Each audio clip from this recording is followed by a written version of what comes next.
नमस्कार दोस्तों, मैं हूं नीरज राय और स्वागत है आपका फार्मा हर्ट्स में। दोस्तों आज के वीडियो में हम बात करने वाले हैं कुछ ऐसे कॉमन इंजेक्शंस के बारे में जो कि आईवी फ्लूइड में दिए जा सकते हैं। आपने देखा होगा कि जब भी किसी को ड्रिप चढ़ाई जाती है तो उस टाइम पे वहाँ पे ड्रिप के अंदर में बहुत सारे इंजेक्शंस दिए जाते हैं और वो सारे इंजेक्शन कौन कौन से होते हैं या कौन कौन से हो सकते हैं, तो आज की वीडियो में हम उनकी बात करने वाले हैं। दोस्तों अगर हम आईवी फ्लूइड की बात करें तो यहाँ पे बहुत सारे आईवी फ्लूइड हैं जो कि यूज किए जाते हैं, पर कॉमनली अगर हम बात करें कौन कौन से यूज़ होते हैं तो NS, DNS and RL solution, जिसे हम रिंगर लैक्टेट सोल्यूशन भी कहते हैं, और डेक्सट्रोज इंजेक्शन या डेक्सट्रोज जो आईवी फ्लूइड्स हैं वो ज़्यादातर यूज किया जाता है एज अ आईवी फ्लूइड। और इसमें हम कोई भी जो है आज की वीडियो में जो इंजेक्शन देखने वाले हैं उसको मिला करके दे सकते हैं।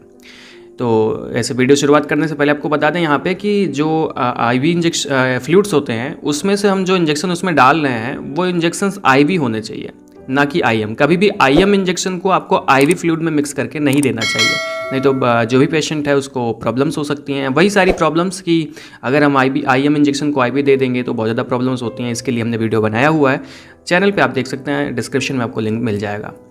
तो चलिए वीडियो की शुरुआत करते हैं और देखते हैं सबसे पहला इंजेक्शन कौन सा है। दोस्तों हमें जो सबसे कॉमन प्रॉब्लम होती है वो पेन वाली होती है। तो अगर आपको बहुत ज़्यादा पेन हो रहा है तो एनाल्जेसिक इंजेक्शन दिए जाते हैं, और वो एनाल्जेसिक इंजेक्शन में सबसे पहला इंजेक्शन आता है डाइक्लोफेनेक सोडियम का, जो कि हम दे सकते हैं आईवी फ्लूइड में मिक्स करके। इसकी एक कैटेगरी आती है एक्वा कैटेगरी, जो कि AQ से लिखा होता है। तो अगर आप आईवी फ्लूइड में मिक्स करने वाले हैं तो आप डाइक्लोफेनेक सोडियम AQ यूज़ कर सकते हैं। और दूसरा जो इंजेक्शन है वो है ट्रामाडाल, और ये ट्रामाडाल इंजेक्शन भी आप यूज कर सकते हैं आईवी फ्लूइड के साथ में अगर किसी को बहुत ज़्यादा पेन हो रहा है तो।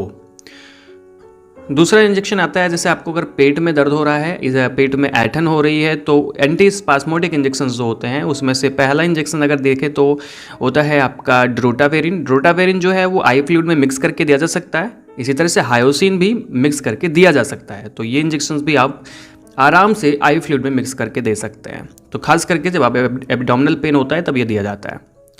दोस्तों अगला है एंटासिड, जिसको हम गैस्ट्राइटिस में यूज करते हैं। कहने का मतलब अगर गैस है पेट में और वोमिटिंग हो रही है, उकाई आ रही है, नोजिया है, तब भी आप इसका यूज करते हैं। इसमें कौन कौन सी होती है तो रैंटेडिन होती है, पेंटोप्राजोल होती है।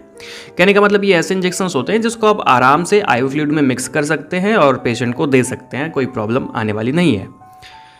तो ये कहाँ कहाँ यूज़ होता है तो ये इंजेक्शंस जो होते हैं वो गैस्ट्रिक प्रॉब्लम्स के लिए यूज़ करते हैं, इसको हम हार्ट बर्न के लिए यूज़ करते हैं, गैस्ट्रियासिस के लिए भी यूज़ करते हैं। ठीक है, तो खास करके जब गैस और वोमिटिंग साथ में हो रही हो तब इसका यूज किया जाता है आईवी फ्लूइड के साथ में।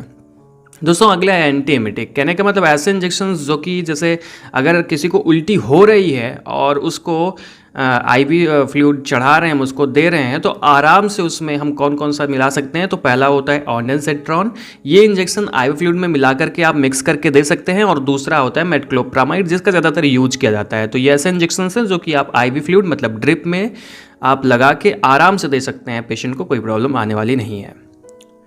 तो इसका हम जो यूज करते हैं वो खास करके वोमिटिंग जब हो रही है तब यूज करते हैं। अगला है डायूरेटिक।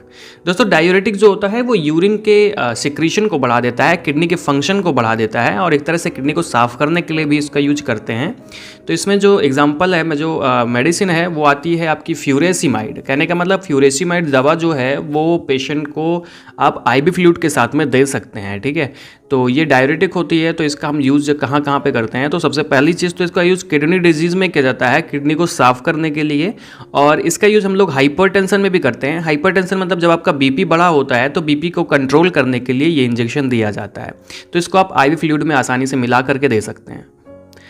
अगले इंजेक्शन की बात करें जो कि कॉमनली हम यूज करते हैं वो कौन कौन सा है तो ये कॉमनली इंजेक्शन हम जो यूज़ होता है आईवी फ्लूइड के साथ में, ज़्यादातर अभी जितना मैंने बताया वो कॉमनली यूज़ नहीं होता है, लेकिन ये जो है मल्टीविटामिन।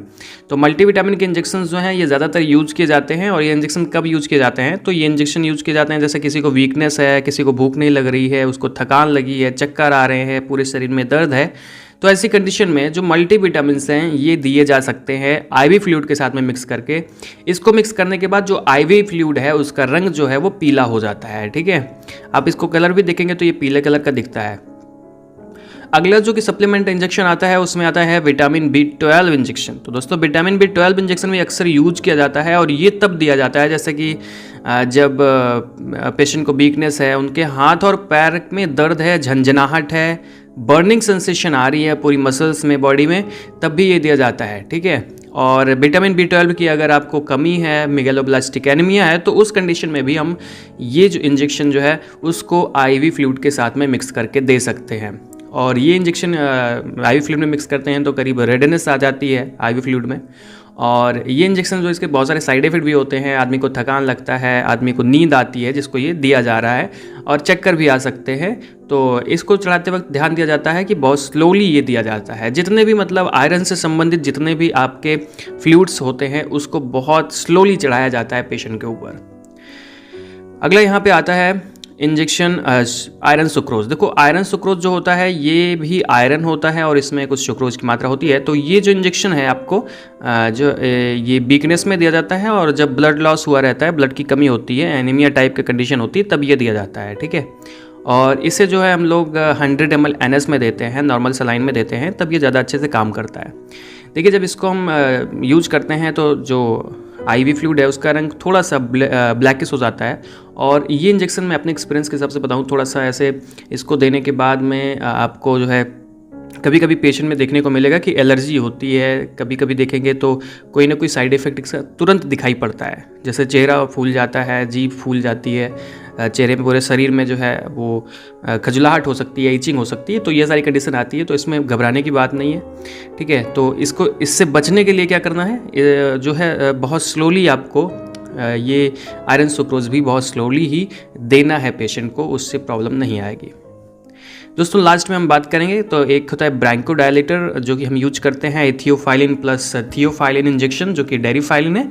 इसको अभी हम IV फ्लूइड के साथ में मिक्स करके दे सकते हैं और पेशेंट को ये ब्रैंकोडायलेशन कर देता है, मतलब श्वसनिकाओं की जो डायमीटर है उसको बढ़ा देता है, जिससे ये जो यूज कहाँ पे होता है तो ये ब्रीथलेसनेस में यूज होता है। कहने का मतलब किसी पेशेंट की अगर सांस फूल रही है तो उसको आप ये दे सकते हैं। अगर उसको आप IV फ्लूइड चढ़ा रहे हैं तो उसमें मिला करके आप दे सकते हैं, कोई प्रॉब्लम नहीं होगी। तो दोस्तों ये था आज का वीडियो जिसमें हमने आपको बताया कुछ ऐसे इंजेक्शंस के बारे में जो कि आप कॉमनली यूज कर सकते हैं, जिसके लिए मैंने एक सावधानी भी आपको बताई कि जो ऐसे इंजेक्शंस ही आप ड्रिप में यूज करें जो कि IV हैं, IM को कभी भी ड्रिप में यूज़ ना करें। तो दोस्तों आपको ये वीडियो कैसा लगा, और वीडियो अच्छा लगा हो, इन्फॉर्मेटिव लगा हो तो चैनल को सब्सक्राइब कर दीजिएगा अगर नहीं किया, और अगर कर दिया तो बहुत बहुत धन्यवाद। वीडियो को लाइक कर दीजिएगा, शेयर कर दीजिएगा अपने दोस्तों के साथ में, हमें इंस्टाग्राम पे भी फॉलो कर लीजिएगा। Thank you.